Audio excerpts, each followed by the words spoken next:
Sir ನಮಸ್ತೆ, ನನ್ನ ಹೆಸರು ವೈಭವ್ ಅಂತ, ಜೆ ಡಿ ಎಸ್ ಪಕ್ಷದಿಂದ. ಇವತ್ತು D K Shivakumar full time ಧಮಕಿ ಹಾಕ್ಕೊಂಡು ಪಾರ್ಟ್ ಟೈಮ್ ರಾಜಕಾರಣ ಮಾಡ್ತಾಯಿದ್ದಾರೆ ಅಂತ ನಮಗನ್ಸುತ್ತೆ. ಯಾಕೆಂದರೆ ಇವತ್ತು ಅಪಾರ್ಟ್ಮೆಂಟ್ ಅಸೋಸಿಯೇಷನ್ ಅವ್ರು ಏನಾದರೂ ಒಂದು ಸಮಸ್ಯೆ ಅಂದರೆ ಕರೆದುಬಿಟ್ಟು ನನ್ನ ಹತ್ರ ಡೀಲ್ ಮಾಡಬೇಕಾದ್ರೆ ಹುಷಾರಾಗಿ ಡೀಲ್ ಮಾಡು ಅಂತಾರೆ. ಇನ್ನೊಂದು ಕಡೆ ಮಾತಾಡ್ತಾ ಹೇಳ್ತಾರೆ, ಇವತ್ತು ಧೀರಜ್ ಮುನ್ರಾಜ್ ಅವರು ಮನೆ ಮುಂದೆ ಕಸ ಸುರಿತೀನಿ. ಇವಾಗ ಬೆಂಗಳೂರು ನಗರಾಭಿವೃದ್ಧಿ ಸಚಿವರಾಗಿರುವಂಥ ಡಿ ಕೆ ಶಿವಕುಮಾರ್ ಅವರು ಒಂದು ಬೆಂಗಳೂರನ್ನೇ ಸರಿಯಾಗಿ ಮ್ಯಾನೇಜ್ ಮಾಡೋಕ್ಕಾಗ್ತಾಯಿಲ್ಲ. ಇವತ್ತು 10 ದಿನ ಆಯಿತು ಬೆಂಗಳೂರಲ್ಲಿ ಕಸದ ಗಾಡಿಗಳು ಬಂದು. ಏನಂದರೆ ಕಸದ ಗಾಡಿ ಯಾಕೆ ಬರ್ತಾಯಿಲ್ಲ ಅಂತ BBMP ಅವ್ರನ್ನ ವಿಚಾರಿಸಿದ್ರೆ, GB ಅವ್ರನ್ನ ವಿಚಾರಿಸಿದ್ರೆ, ಇಲ್ಲ ಕಸ ಡಂಪ್ ಮಾಡೋಕ್ಕೆ ನಮ್ಮ ಹತ್ರ ಪ್ಲೇಸ್ ಇಲ್ಲ ಅಂತ ಇದ್ದಾರೆ. ಮೊನ್ನೆ ಪ್ರೆಸ್ ಮೀಟ್ ಮಾಡಿ ಡಿ ಕೆ ಶಿವಕುಮಾರ್ ಅವರು ಹೇಳಿದ್ರು, 100 ಎಕರೆ ಜಾಗ ಯಾರಾದರೂ ಕೊಡೋ ಥರ ಇದ್ದರೆ ಹೇಳಿ, ನಾವು ಅಕ್ವಿಸಿಷನ್ ಮಾಡ್ಕೊತೀವಿ ಅಂತ. ಆದರೆ ನನಗೆ ಗೊತ್ತಿರೋ ಥರ 40 ಕಿಲೋಮೀಟರ್ ರೇಡಿಯಸಲ್ಲಿ ಆಲ್ಮೋಸ್ಟ್ ಡಿ ಕೆ ಶಿವಕುಮಾರ್ ಅವ್ರದ್ದೇ ಇರ್ಬೋದಲ್ಲ 100 ಎಕರೆ. ಅದನ್ನೇ ಕೊಟ್ಬಿಡ್ಬೋದಲ್ಲ ನಗರ.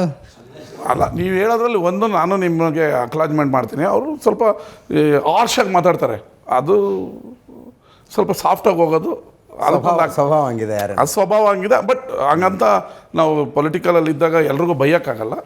ಅದಕ್ಕೆ ನಾನು ಅಕ್ಲಾಜ್ ಮಾಡ್ತೀನಿ, ನೀವು ಹೇಳಿದ್ದು ತಪ್ಪು ಅಂತ ಹೇಳಲ್ಲ. ಆದರೆ ದೊಡ್ಡಬಳ್ಳಾಪುರದಲ್ಲಿ ಕಸ ಹಾಕೋದಕ್ಕೆ ಡಂಪಿಂಗ್ ಆ್ಯಡ್ ಮಾಡಿದ್ದಾರೆ.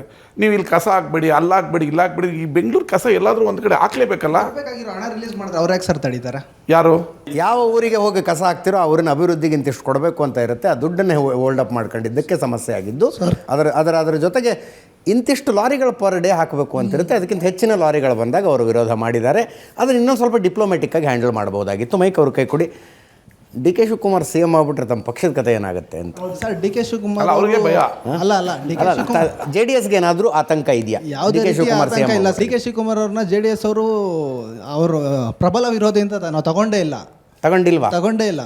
ಓಕೆ. ಡಿ ಕೆ ಶಿವಕುಮಾರ್ ತಮ್ಮದೇ ಪಕ್ಷದಲ್ಲಿ 130 ಸ್ಥಾನಕ್ಕೆ ಬಂದ ನಂತರ ಹಂಗೆ ತಗೊಂಡಿಲ್ವಾ ನೀವು? ತಗೊಂಡಿಲ್ಲ ಸರ್. ಇವತ್ತೇನು ಮಂಡ್ಯದಲ್ಲಿ ಇಷ್ಟು ಒಂದೇ ಒಂದು ಕ್ಷೇತ್ರದಲ್ಲಿ ನಾವು ಗೆದ್ದಿದ್ದೀವಿ. ಮುಂದಿನ ಬಾರಿ ಎಲ್ಲ ಕ್ಷೇತ್ರಗಳನ್ನ ಗೆಲ್ತೀವಿ ಅನ್ನೋ ನಂಬಿಕೆ ನಮ್ಮಲ್ಲಿ ಹೆಚ್ಚಿಂದಾಗಿದೆ.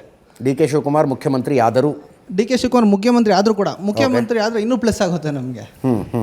ನಿಮ್ಮ ಅವರ ಆಶಾಭಾವನೆಗೆ ಒಳ್ಳೇದಾಗಲಿ. ಹಿಂಗೇ ಭಾವನೆಯಲ್ಲಿ ಇದ್ಕೊಂಡು ಗೆಲ್ತೀವಿ ಅಂತ ಇರಲಿ. ಅದರ ಕುರುಕ್ಷೇತ್ರ ರಿಸಲ್ಟು ಇದ್ದೇ ಇದೆಯಲ್ಲ. ಅವ್ರು ಒಬ್ಬರೇ ಇಲ್ಲ ಸರ್, ಜೊತೆಗೆ BJP ಅವರಿದ್ದಾರೆ. ನಿಮಗೂ ನಮ್ಮ ಸ್ಟ್ರಾಟಜಿ ಬದಲಾಗಿದೆ. ಇವರಿಬ್ಬರು ಒಂದಾಗಿದ್ದಾರೆ ಅಂತ ಇವರಿಬ್ಬರನ್ನ ಹೆಂಗೆ ಎದುರಿಸ್ಬೇಕು ಅನ್ನೋ ಸ್ಟ್ರಾಟಜಿ ಮಾಡಿಕೊಂಡಿದ್ದೀವಿ.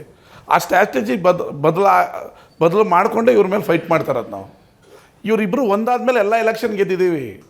ಮನ್ಮೂಲ್ ಹಿಡ್ದಿದ್ದೀವಿ, DCC ಬ್ಯಾಂಕ್ ಹಿಡ್ದಿದ್ದೀವಿ, PLD ಬ್ಯಾಂಕ್ ಹಿಡ್ದಿದ್ದೀವಿ, ಎಲ್ಲದರಲ್ಲೂ ವಾಶೌಟ್ ಮಾಡಿದ್ದೀವಿ. ನಾವು ಕಾರ್ಯಕರ್ತರು ಎಲೆಕ್ಷನ್ನ ಎದೆ ಕೊಟ್ಟು ಮಾಡ್ತೀವಿ, ಅವ್ರು ಮಾಡಲ್ಲ.